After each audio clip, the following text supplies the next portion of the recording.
No Rose, no Gasol, no problem. We're 9 games into the Clippers season, and we're still yet to see a complete game from Doc Rivers' squad.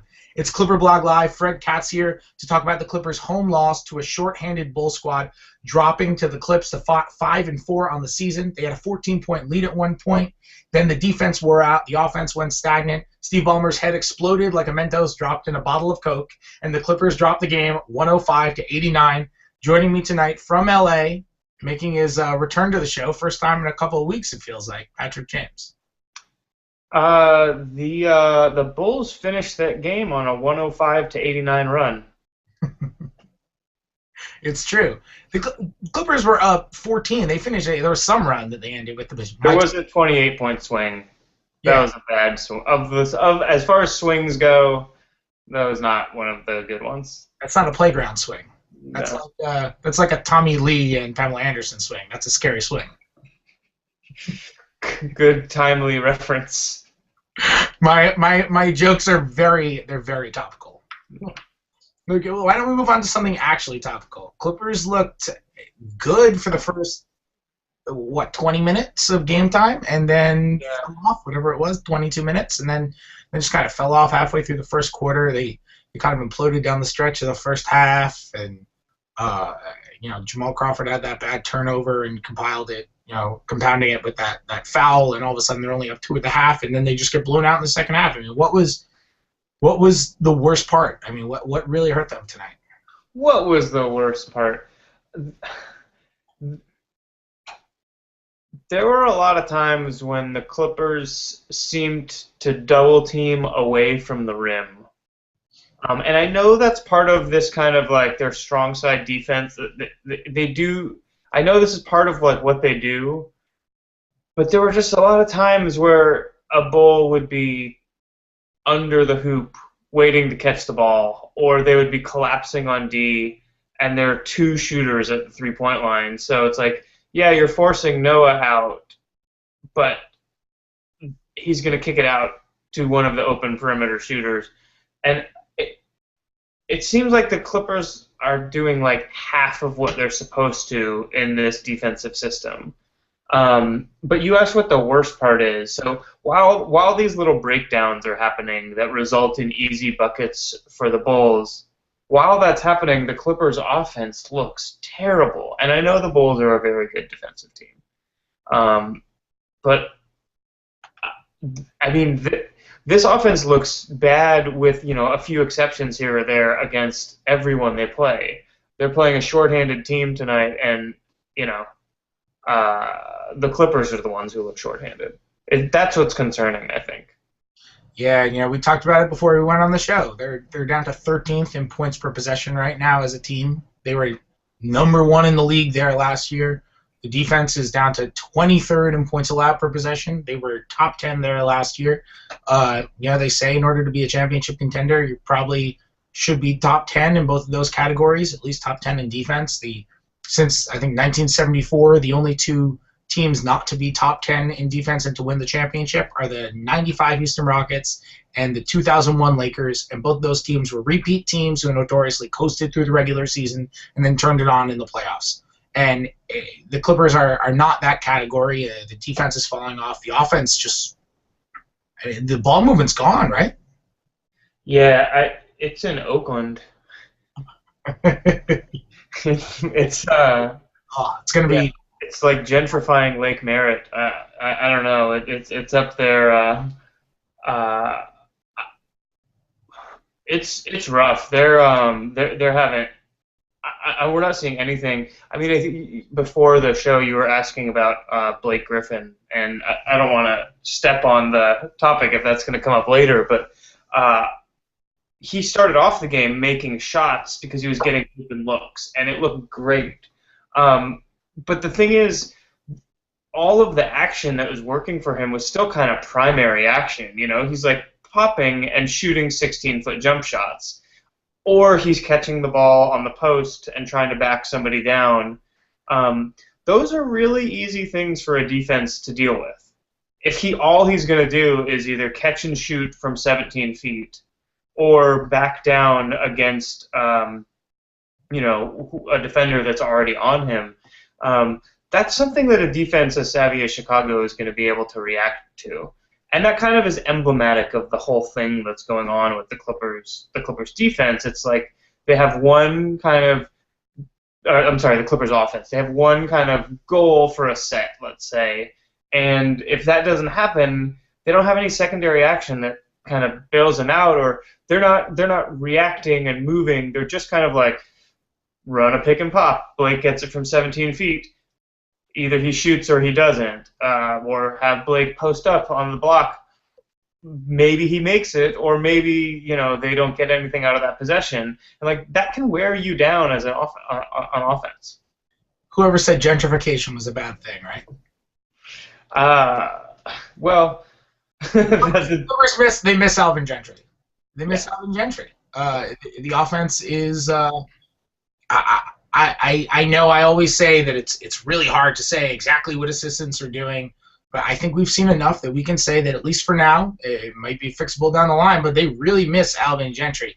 I was watching that Memphis-Sacramento game the other night, the one that ended on the Courtney Lee tip-in at the buzzer, the 111-110 game where Memphis came back from all the way down 26, and we can debate whether or not that was a tip-in, which it wasn't at any other point, but on that play, I was watching that play, which is a great play, and that's an Alvin Gentry inbounds play that they ran, something that Gentry's sons ran for Jason Richardson in 2010 to tie a game against, I forget who, with like 0.4 seconds left in the game, they ran that and got Richardson open.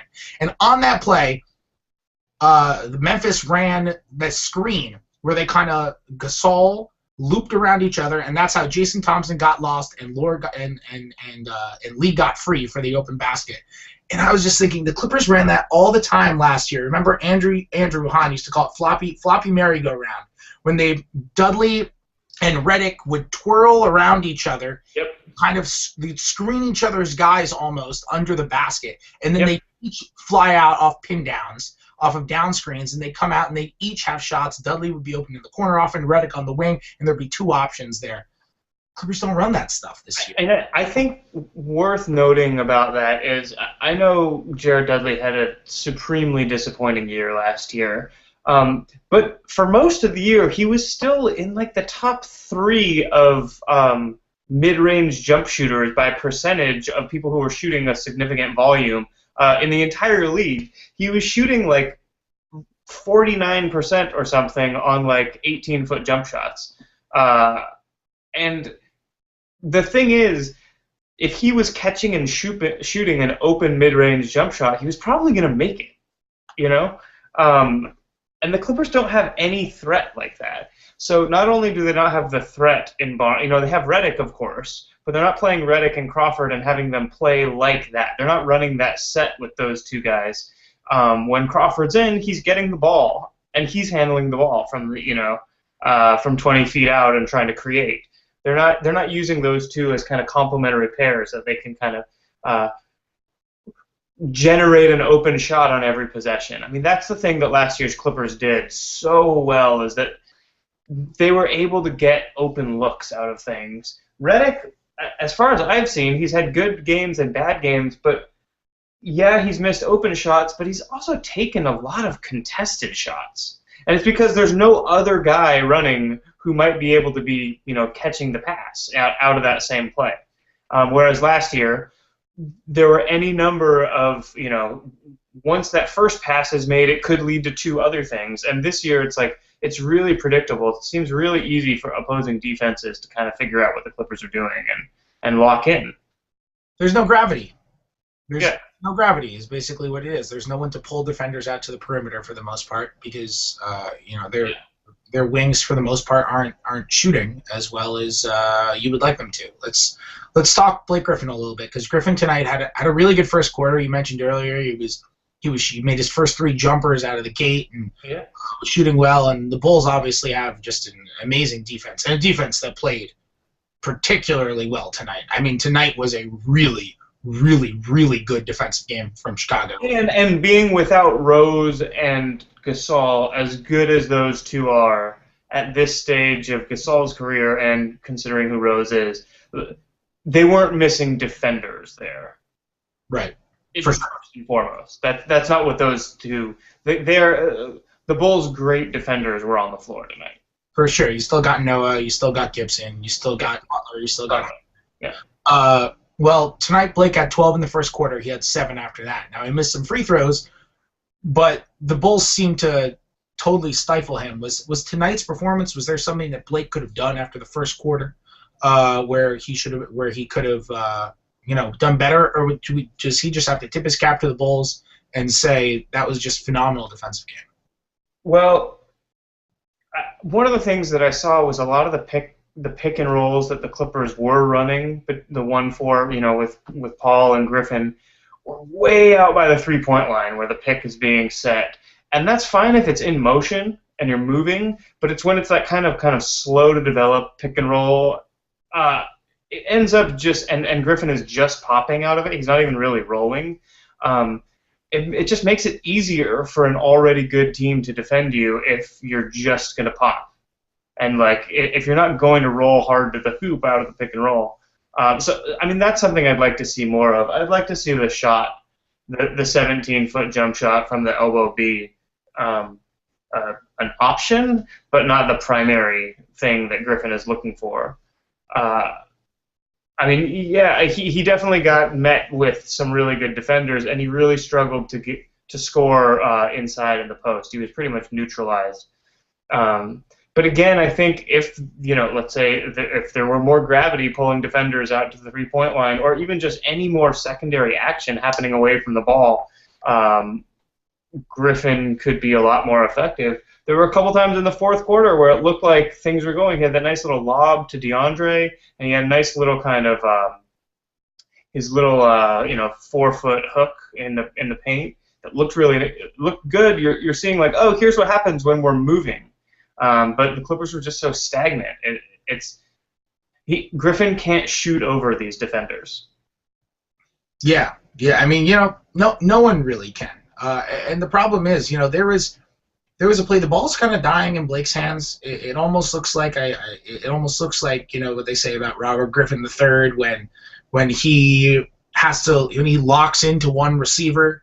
And then if he doesn't have his read, that's it. He's not finding his second read. The second reads aren't there for this offense right now. There are particular plays where Blake will get the ball 20 feet away, and Chris Paul was trying to post up his guy. I forget who was guarding him at the time. It was either Heinrich or Butler, and Paul's trying to post up. Blake's 20 feet away, and Blake's trying to get in. They're fronting Paul, and so Griffin just holds onto the ball for 10 seconds, 8 seconds. Just an outrageous amount of time to stand there and hold the ball as the clock runs out, and they end up taking a terrible shot as the buzzer sounds. And it's those sorts of awful plays which you don't see from really, really, really good, well-oiled offenses. The Clippers have the potential to be that, but it's not that right now.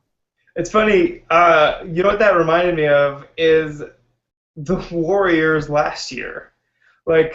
Klay Thompson would get a mismatch, and he would be on the low block. It's he's got a smaller guard on him. Let's get him the ball to post up. Or Harrison Barnes.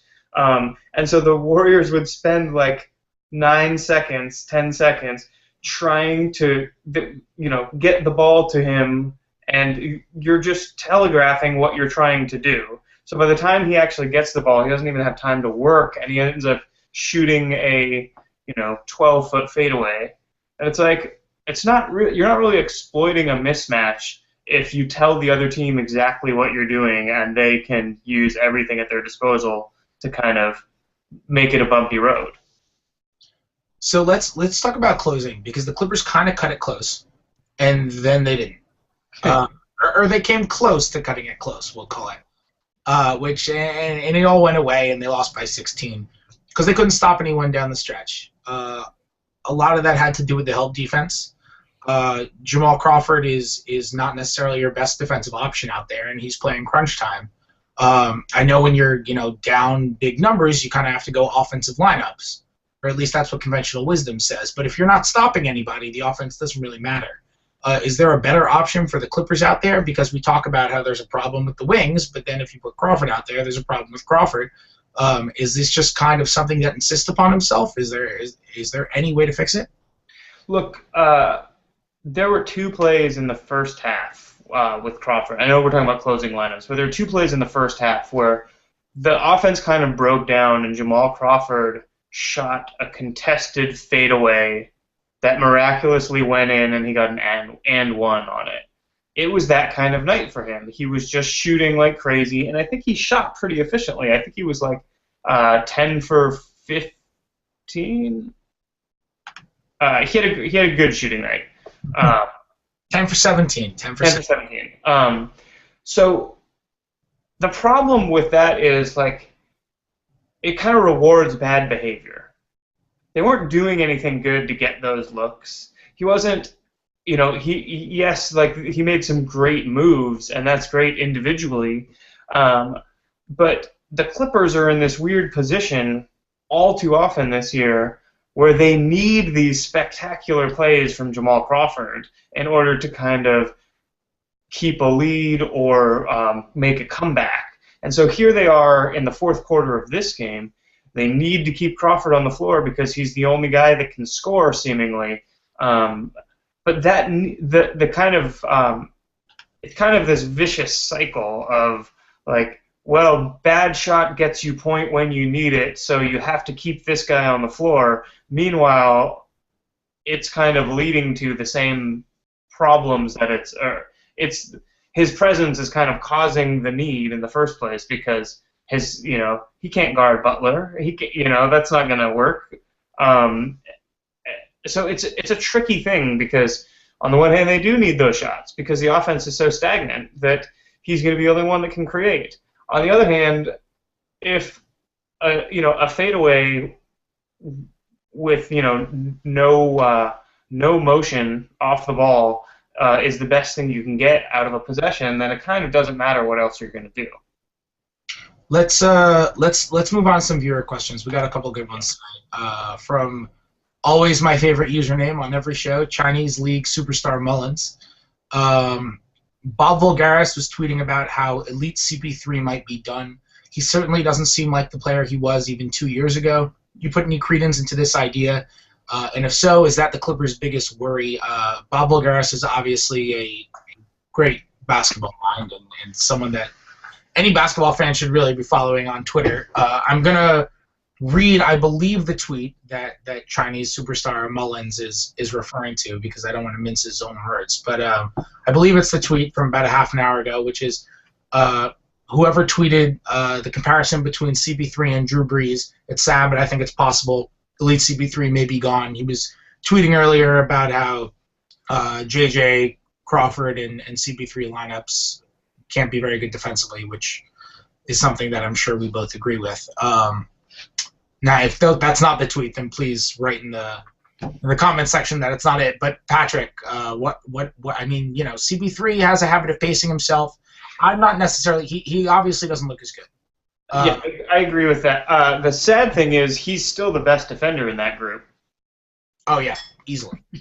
So it's like if he's he's a big. There are questions, and I think this is the first year where we're going to be listening to those questions throughout the year, and they're significant, but I don't think we're quite there yet. I think there are so many problems with this team, and Chris Paul knows it's a long season, and he's been kind of battered every time he's gotten to the playoffs with this team. I can imagine a scenario in which he's just not trying to lay it all on the line in November. Yeah, CP3 tonight was 12 points, 7 assists, 5-11 from the field. The numbers are still, I don't know what they are after tonight, but they were still 18 and 10 with like 48 from the field and 37 from three coming into tonight. And an incredible assist-to-turnover ratio still, even with having a couple more in the last couple games, a couple more turnovers. Yeah, I mean, unrealistically astonishing. So it's not like we're talking about, CP3 not there. I mean, I'm pretty sure what Haralabo means is maybe he's not the best in the league anymore. And I think you can make a case for Steph Curry being the best. I don't think that's a silly opinion. But I do, maybe I'll come off as being a Homer Clipper guy and saying this, but Chris Paul, every year we talk about how Chris Paul paces himself and then he turns it on. He knows 100% in Game 9 of the season is not the way that his body sustains. So I think when, with Curry, we probably are seeing 100% of what a guy like Curry is. So I don't think it's a silly statement by any means. I'm just not necessarily on that page yet. Paul has still looked really good. I mean, last game he was totally ridiculous when he went for, was it 32 on 13 shots and 5 for 6 from three, and was flinging it around the court, and he looked great. And we see moments, flashes, where he still looks fantastic defensively when he kind of just becomes a bull in the fourth quarter. So it's it's all contextual, and we're not really sure of what the context is right now. Yeah, Chris Paul's not what I'm worried about with this Clipper team. Yes, that's about number 48 on the what to be worried about list. I think is fair. We have a question. We usually don't take trade questions, but I actually am going to take this one from West 10 in the comments section.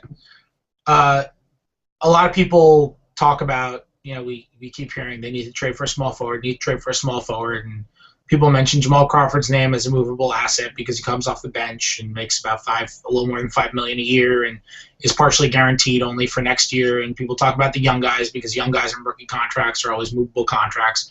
But West 10 wants to know, could Redick be involved in a possible trade for a small forward and be replaced by Ray Allen at the shooting guard position?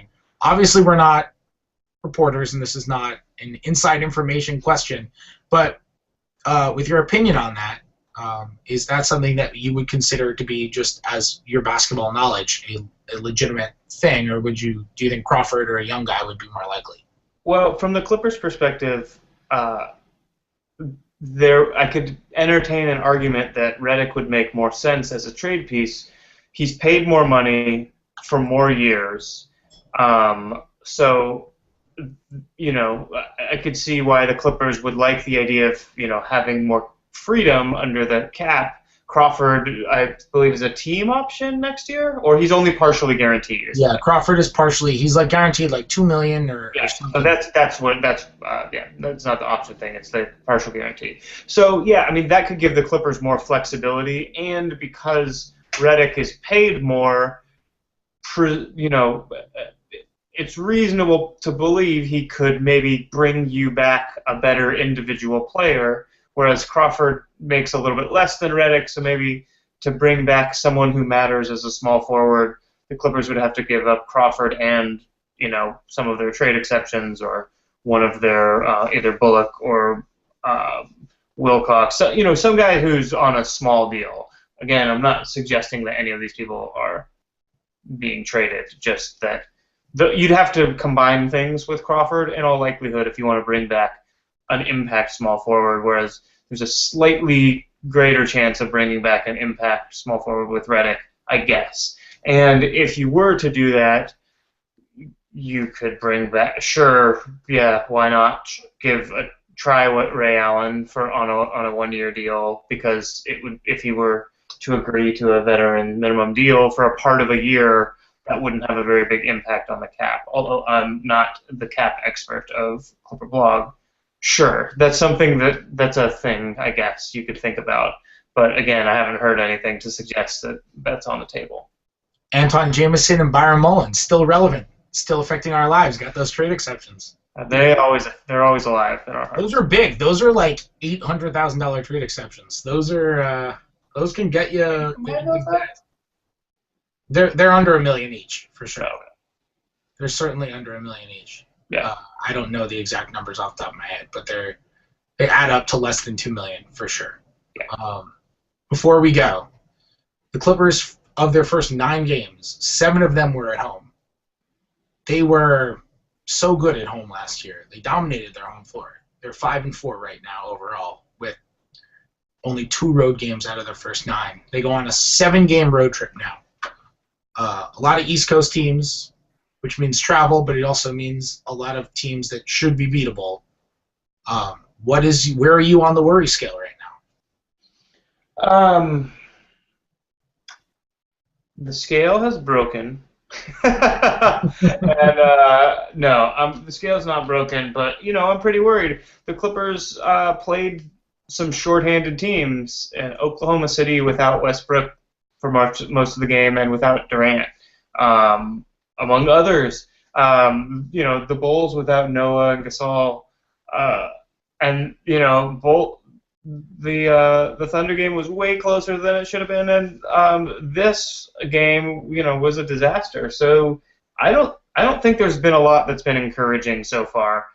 There certainly isn't a lot to suggest that the Clippers are going to have a good run on this road trip. If they have a good showing, if they win more games than they lose on this road trip, that would be a surprise. I'd like that to happen, but I mean, would you be happy with 3-4 on this road trip at this point? Yeah, that's a sad proposition. One good quarter, right? Third quarter against Phoenix. That's it. Those were the days. Those were the minutes, Fred. That's really the only really good quarter of the year. That's going to do it for us tonight. Clippers head on that 7-game road trip. That starts Wednesday. It's in Orlando, scheduled for 4 p.m. Pacific, 7 p.m. local. It'll be on Fox Prime Ticket. I don't even need to look it up. I am sure that is not a nationally televised game. Watch that game, though. It doesn't sound fun. Orlando is not a big-name team, but they're very fun to watch. I didn't think they'd have a lot of shooting coming into this year, but they've been shooting the lights out. They're over 40% as a team. Evan Fournier is like over 50% from three. They got a lot of young athletes. Nikola Vucevic has become one of the most underrated and best centers in the league. Just phenomenal pick and pop set. Patrick, how good is he? He's so good. He is so good. He's fun to watch. And that team is fun to watch. Elfrid Payton's an athlete. Gordon's an athlete. Oladipo is back and healthy now. He's an athlete. I mean, they have a very fun team to watch.